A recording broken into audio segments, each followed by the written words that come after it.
네, 안녕하세요. 인제대학교 일산백병원에서 십자인대 파열, 연골판 파열, 흰다리 교정, 무릎 인공관절, 외상을 진료하고 있는 정형외과 전문의 이성산입니다. 반갑습니다.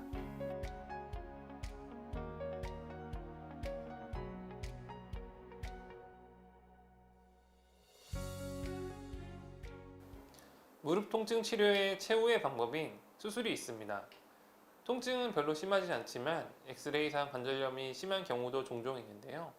하지만 환자가 통증이 심하지 않다면 수술은 권장하지 않습니다. 하지만 무작정 통증을 참으며 방치할 경우 연골 손상은 물론 자칫 뼈 괴사로 이어질 수도 있어 의료진과 충분한 상의를 통해 적절한 시기에 본인에게 맞는 수술을 하는 것이 좋겠습니다. 수술은 크게 관절경 수술, 흰다리 교정술, 인공관절 치환술이 있습니다.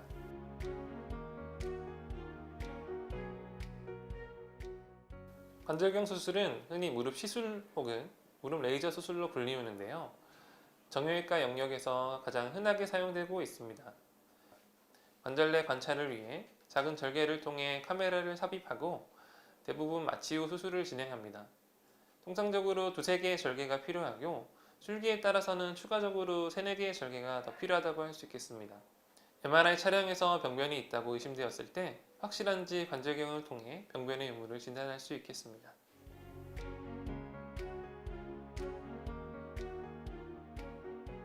네, 외상과 관련 없는 관절경 수술은 대부분 반월상 연골판 혹은 연골 손상 등으로 진행하게 됩니다. 수술 전 검사에서 양동이 손잡이형 파열, 파열의 범위가 큰 횡파열, 종파열이 진단되었을 때는 반월상 연골판 기능을 보존하기 위해서 관절경 수술을 빨리 시행하는 것을 권장합니다. 하지만 가장 흔하게는 수평 파열이 관찰되는데 퇴행성으로 발생하게 되며 수술이 필요하지 않는 경우가 대부분입니다. 수술을 결정하는 데 있어 가장 중요한 것은 MRI에서 보이는 파열이 아니라 환자가 느끼는 증상의 여부입니다.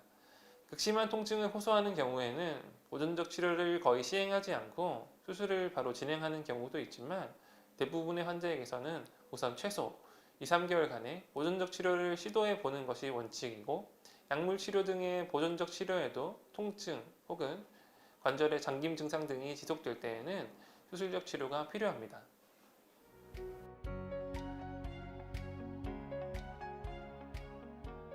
네, 휜다리 변형은 오다리, 안짱다리가 있는데 우리나라에서는 안짱다리에 비해 오다리가 흔합니다. 휜다리를 가지고 있는 사람은 전체 인구의 20% 이상으로 알려져 있으며 관절염이 동반되지 않는다면 다리가 휘어 있는 것 자체는 문제가 되지 않습니다.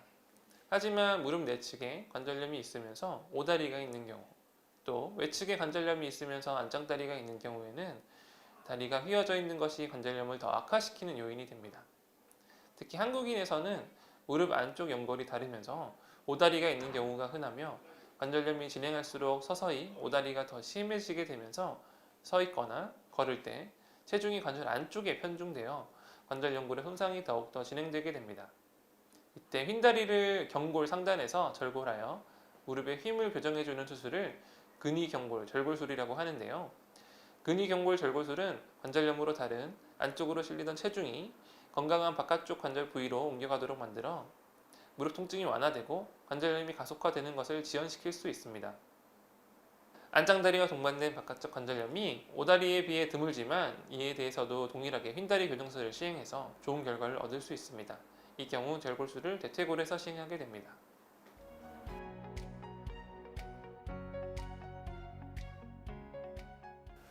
인공관절 전치환술은 관절염이 심한 관절을 금속과 특수 플라스틱 등으로 바꾸어주는 수술법으로 관절염이 심해 아파서 걷기가 힘들거나 다리를 저는 경우, 조금만 걸어도 아프거나 계단을 오르내릴 수 없는 경우, 다리 모양이 비뚤어져서 걷기가 힘들거나 관절이 굳어져서 불편한 경우 통증 없이 걷게 하기 위해서 권장하는 수술 방법입니다. 인공관절 수술은 방사선 소견상 많이 진행된 관절염에만 시행하며 이는 전문의사의 판단에 따라 결정됩니다. 닳아진 관절 표면을 인공관절로 치환하고 경골과 대퇴골 사이에 특수 플라스틱으로 만든 삽입물이 들어가 대퇴골과 경골 치환물 사이의 관절 간격을 되살립니다. 인공관절에는 수명이 있고 또한 수술 후 환자의 만족감을 얻기 위해서는 적절한 환자에게 시행하는 것이 중요합니다. 증상이 심하지 않는 사람은 방사선 사진에서 진행된 관절염이라도 수술을 받지 않는 것이 좋습니다.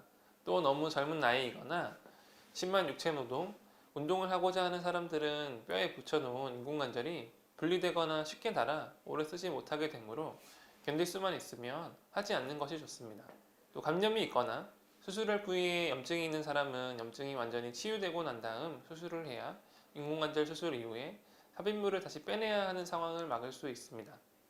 그 이외에도 병을 치료하고자 하는 의욕이 없거나 심한 정신질환을 앓고 계신 분은 수술을 받지 않는 것이 좋으며, 척추에 이상이 있는 환자는 허리에서 신경이 눌려서도 무릎 통증이 발생하기에 수술을 신중히 고려해야 합니다.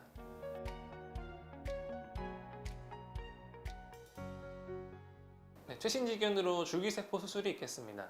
우리나라에서 줄기세포 수술을 권유받았다면 대부분 카티스템 이식술일 텐데요. 통상적으로 연골을 재생하는 수술은 국소적인 범위에 발생한 연골 결손에 좋은 효과를 보인다고 알려져 있습니다.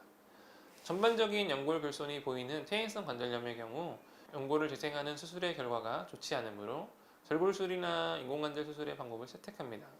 동종 제대혈 줄기세포를 이용한 카티스템 연골 재생의 방법이 소개된 이후 많은 의사들이 임상에 적용했고, 그 결과 큰 크기의 연골 결손에도 카티스템을 적용하면 좋은 결과를 보이는 것을 확인했습니다. 수술은 절개 혹은 관절경 모두 가능하며 범위가 아주 크지 않다면 관절경으로 시행하는 추세입니다. 줄기세포 수술이라 해서 굉장히 간단한 방법일 것이라 생각되지만 엄연히 마취가 필요한 수술이며 재활 기간도 오랜 기간 필요합니다. 환자의 나이와 병변의 크기, 연골판의 상태 등을 고려해서 시행해야 좋은 결과를 기대할 수 있습니다. 오늘 이렇게 영상으로 많은 분들께서 궁금해하실 만한 치료 방법들에 대해 말씀을 드렸는데요. 동일한 무릎 통증이라 해도 환자에 따라 병변의 차이가 있기 때문에 개개인에 맞는 치료 방법을 찾아 진행하는 것이 필요합니다. 통증이 있다면 조기에 병원을 찾아 전문의에게 진료를 받고 적절한 때 치료를 받아 건강한 삶을 영위하시기 바랍니다. 감사합니다.